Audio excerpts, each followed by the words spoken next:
Imagine standing inside a stone chapel in the middle of the night with no lights, no tourists, no guides. Only the sound of your own breathing. The air is cold and heavy. The walls are painted with old fading images of strange creatures that do not look fully human. Beneath your feet, under thick slabs of stone, there is something else, a hole in the rock, a pit that the local people once called a gate to hell. Above it stands a castle that, for 700 years, has watched over empty forests and deep swamps in the north of the Czech lands. The castle is called Houska, and the oldest stories say it was not built to keep enemies out. It was built to keep something inside. Houska Castle stands on a rocky cliff in a quiet region north of Prague.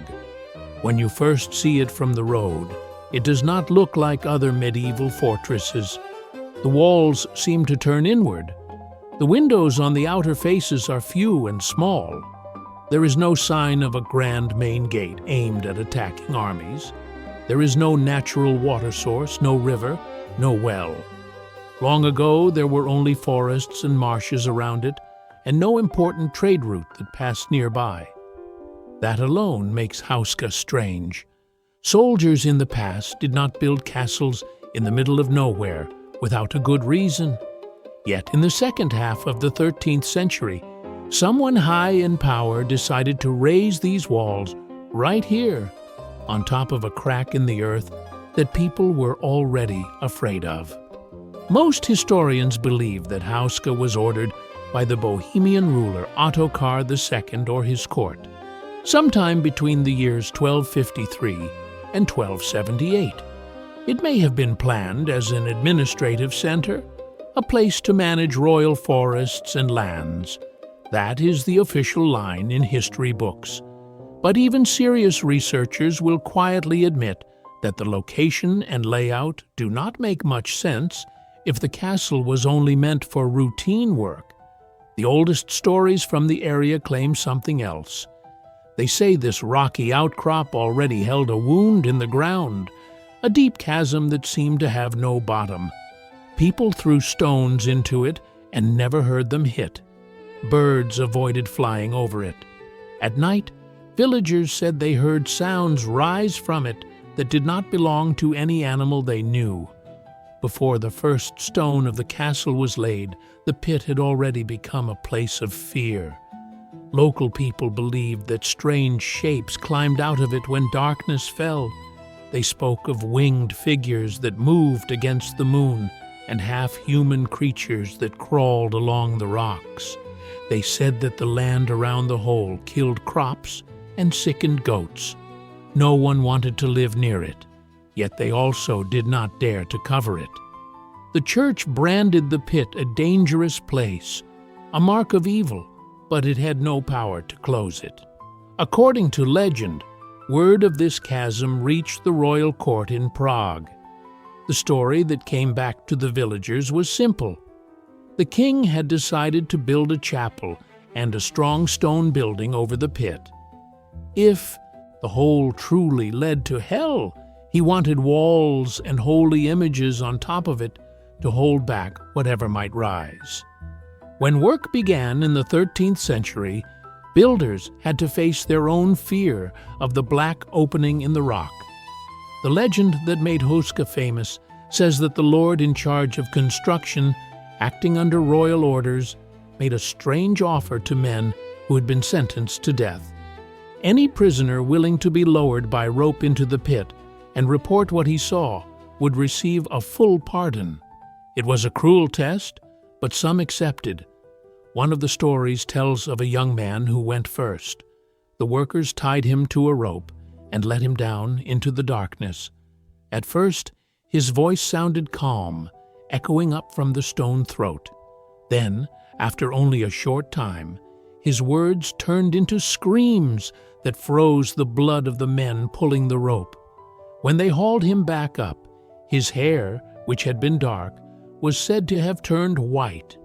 His face was lined and twisted as if he had aged decades. He babbled nonsense and died soon after. People in the surrounding villages did not need more proof.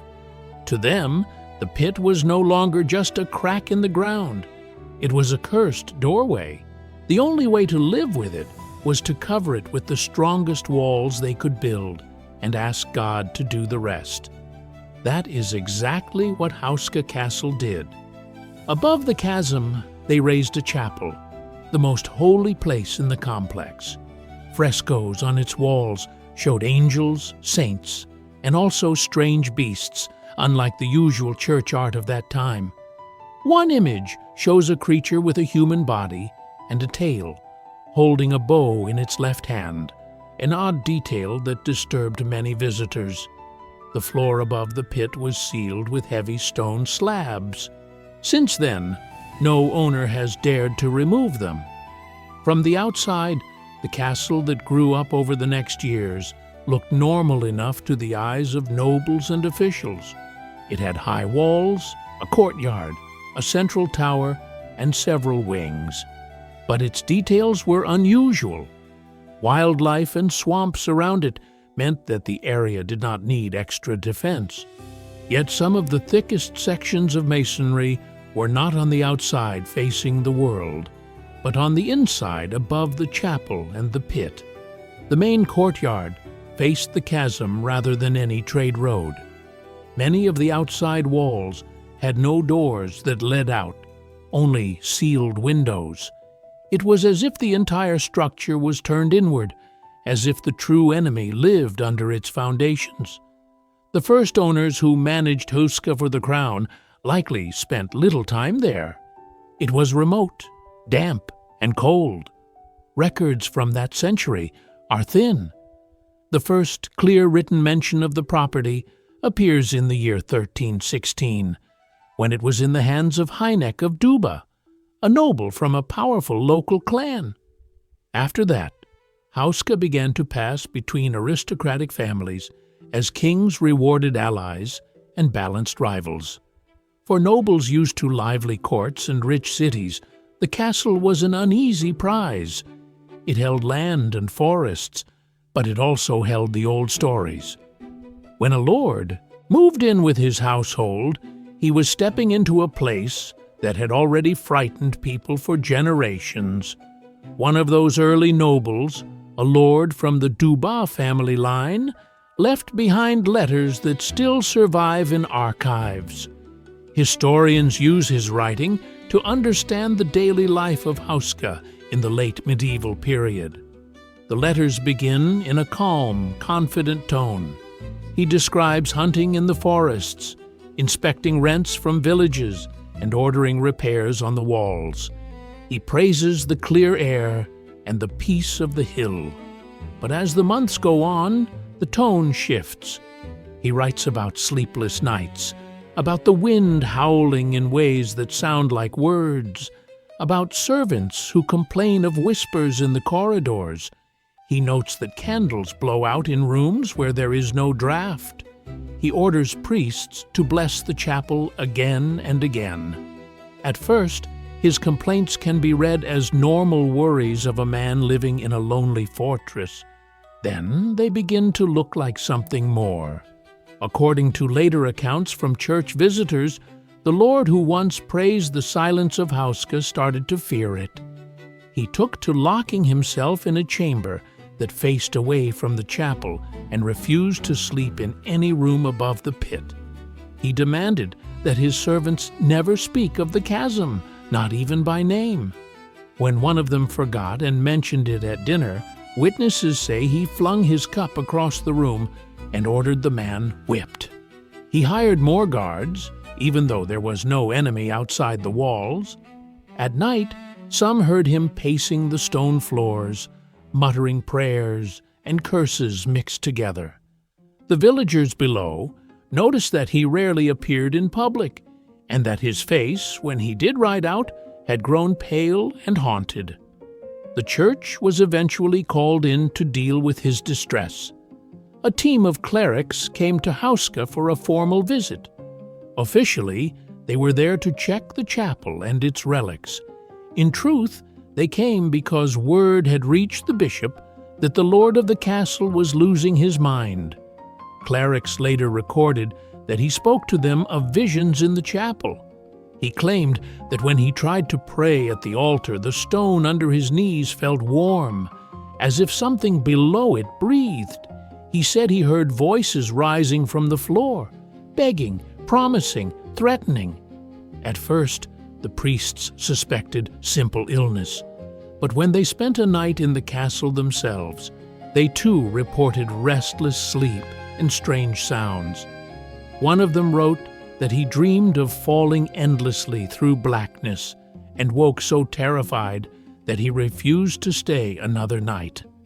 The scandal around this noble did not stay hidden. Servants gossiped in the village tavern.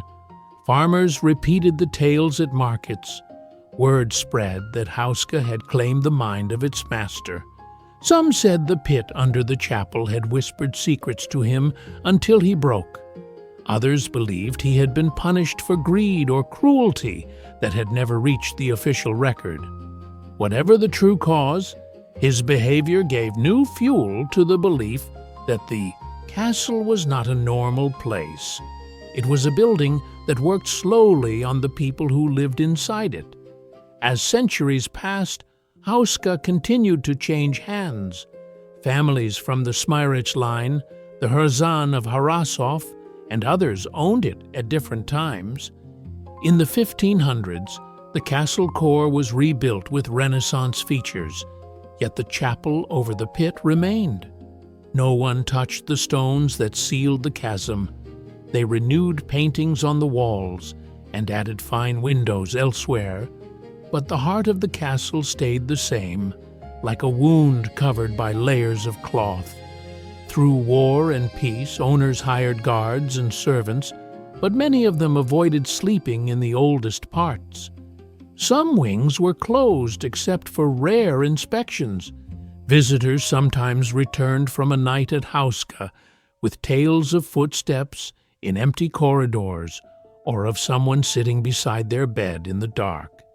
In the 17th century, during the fear and chaos of the 30 Years' War, Houska took on a new and more violent legend.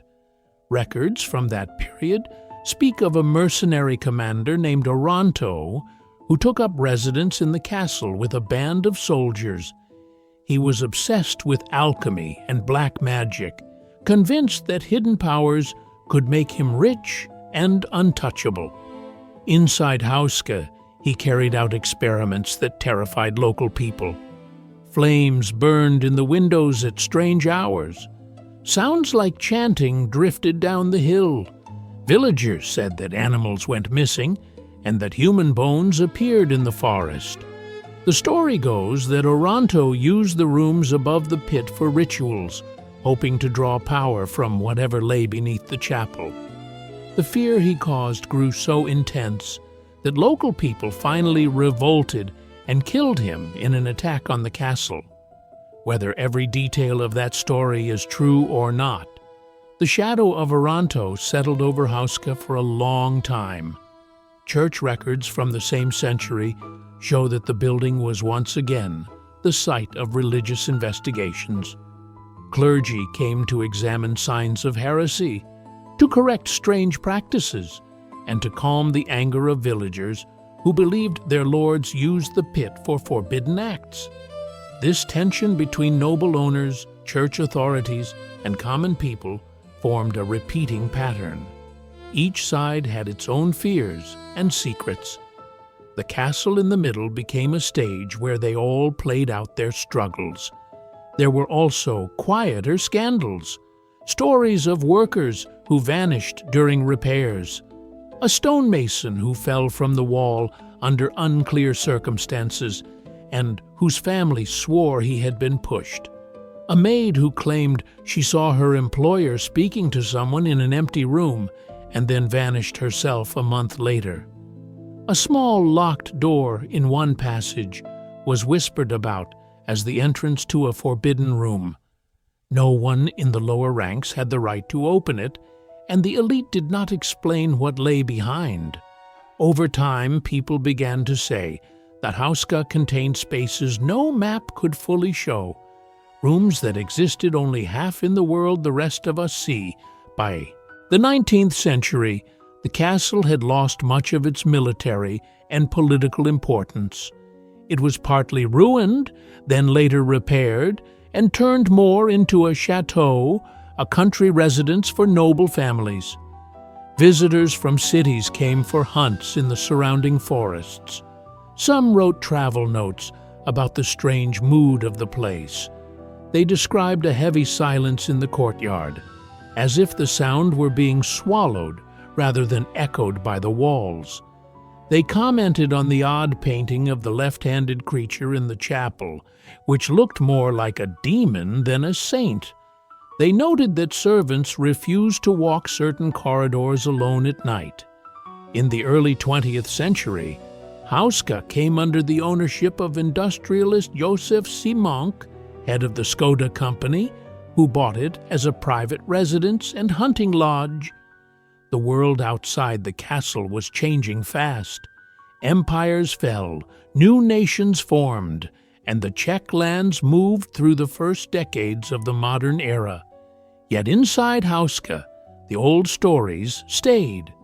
Some guests were amused by them and treated the castle like a curiosity. Others felt uneasy and left early from visits. Local villagers still kept their distance after dark. Then, in 1939, the mood around Houska took a far darker turn. Nazi Germany occupied Czechoslovakia, and the castle did not escape notice. The site was taken over by the German army, and more specifically by units linked to the SS. In many parts of Europe, the Nazis showed interest in old strongholds that carried legends of power, mystery, or ancient history. Some leaders in the regime believed that places like Houska might help them unlock hidden forces that could aid their rule. During the war years, the castle was shut off from the public. Local people saw trucks and cars come and go, but they had no clear idea what happened inside. Some believed that the SS used the remote building as a research station for occult studies, seeking to tap into the supposed power of the gate to hell under the chapel. Others later said that the castle served as a storage site for hidden parts of the security office's library in Berlin, including books on magic, forbidden religions, and rare Jewish texts moved away from bombing raids. There are also tales that experiments were carried out on prisoners or soldiers, though direct proof is scarce because many records from 1938 to 1945 were destroyed at the end of the war. What we do know is that when the Nazis retreated, they left behind a castle that no longer looked medieval. After the war, people who inspected Houska found walls marked with strange symbols and runes not used by the local church. Some rooms deep in the structure had heavy black curtains and wired devices whose purpose was unclear. In lower levels near the chapel, there were traces of makeshift laboratories and blackened patches on the floor. In one hidden corner, renovators later reported finding the bones of men in German uniforms killed and left behind as the front moved west. Whatever the Nazis had hoped to find or control at Houska, their time in the castle only added a new layer of fear to its legend. After the war, Houska returned to private Czech hands, and then, during the communist period, it became part of state property like many historical sites. For years, it stayed mostly closed and quiet, decaying slowly under the weight of its history. Only in the late 20th century did serious restoration work begin. Since 1999, the castle has been open to the public in the warmer months, allowing visitors to see its chapel, its courtyard, and some of its rooms. People come for the architecture and the view. Many also come for the stories of hell under the floor. Modern investigators, both serious researchers and television ghost hunters, have tried to explore the pit and the sealed spaces around it. The problem is simple. The opening is now covered by large stone blocks in the chapel floor. For centuries, no owner has been willing to move them, partly out of respect for the legend, partly out of fear that damage to the chapel would anger the public and the church. So instead of digging directly, people have tried to study the ground around the chapel with modern tools. Some geophysical measurements suggest a deep cavity under that part of the hill, but they cannot give a clear depth. The old stories of a bottomless pit remain unproven, yet modern science has not fully explained them away.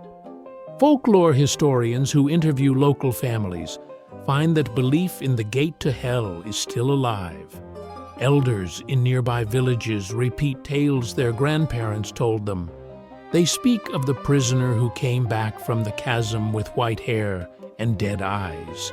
They speak of birds that will not fly over the chapel roof, of strange fog that sometimes clings to the walls on clear days. Some say cars break down without reason near the castle, or that phones die at the same spot on the road every time.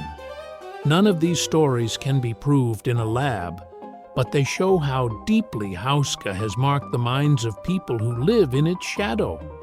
Inside the chapel, guides point out the oldest frescoes. The figure of the creature with the bow in its left hand continues to unsettle visitors. Some scholars think it may have been painted as a warning against sin, showing a demon hunter of souls. Others think it reflects older local myths that the church tried to control by including them in Christian art. Whatever the original intent, the image now feeds the idea that the room above the pit is more than an ordinary holy place. It feels like a lid pressed down on something that still moves. Explorers who spend the night in the castle report a heavy atmosphere that is hard to describe. It is more than fear of ghosts. It is the sense that every wall has watched centuries of secrets and refuses to speak of them directly. Some hear footsteps on the gallery outside their door when no one is there. Others hear what sounds like scratching inside the walls. In one well-known account, a caretaker said he locked up for the night and went to bed, only to wake hours later with the feeling that someone was standing over him.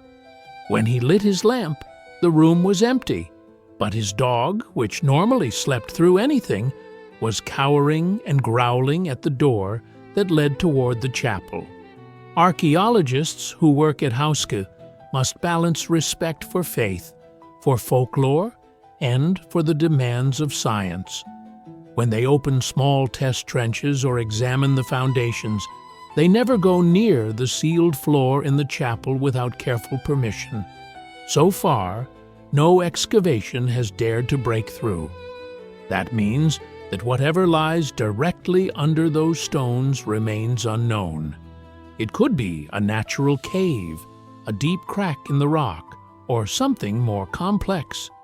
For the story of the castle, the lack of clear answers may be more powerful than any proven fact. The strange layout of the building still raises questions. Military historians note that Houska was not sited to control a valley or a road. Its walls on the outside are thinner than one would expect for a serious fortress of the 13th century. There are few arrow slits aimed outward, yet inside, the sections near the chapel and the central core are thick and close, as if made to contain a force trying to push in all directions. The main courtyard does not present an inviting open face to the countryside. It feels like a closed fist.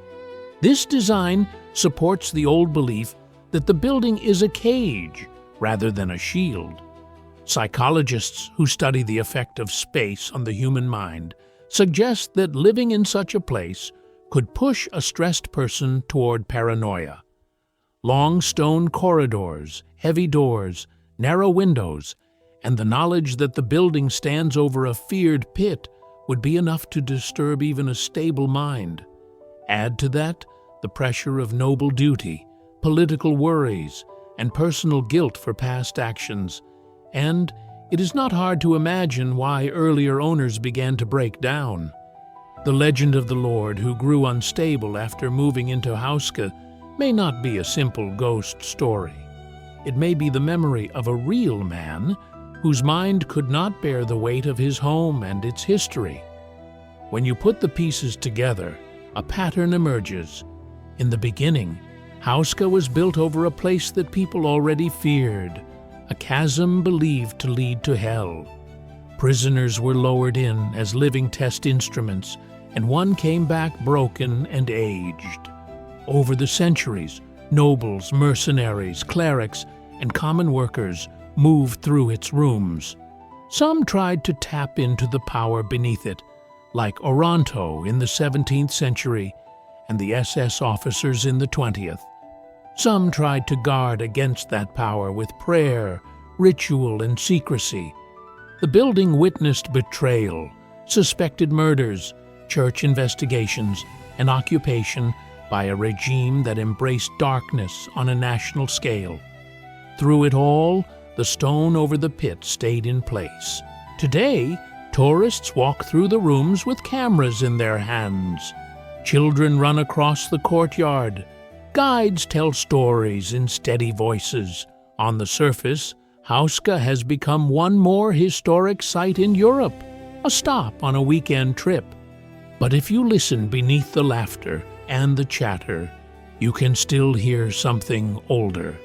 The echo of a rope sliding across a stone edge, the whisper of a noble writing by candlelight, confessing fears he will not share with his family. The chant of a mercenary commander hoping to gain power from a place he does not understand. The roll of Nazi trucks carrying books and objects into a castle they see as a key to hidden forces.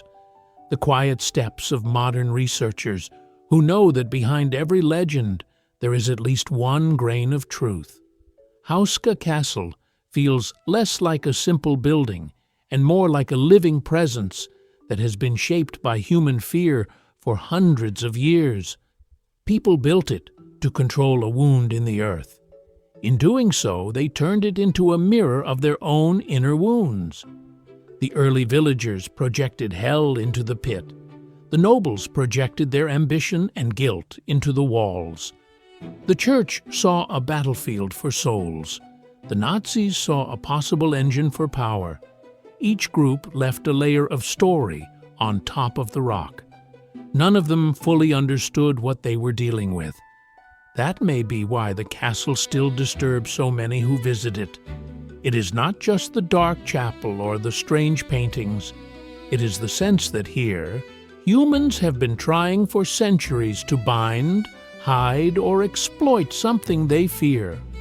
We may never know whether the pit under Houska truly opens into a deep natural cave, an unknown geological feature, or something that lies beyond what science can measure. But we do know that belief in its power has shaped real lives and real deaths. In the end, the dark story of Houska Castle is not only about demons or legends, it is about what happens when people are faced with a place that seems to break the normal rules of the world. Some try to seal it. Some try to use it. Some lose their minds within its walls. A castle built to cover fear becomes a machine that produces more fear in every age. The pit remains out of sight, but not out of mind. If you ever stand inside that chapel at night, with the lights off and the old stones around you, you might feel it too.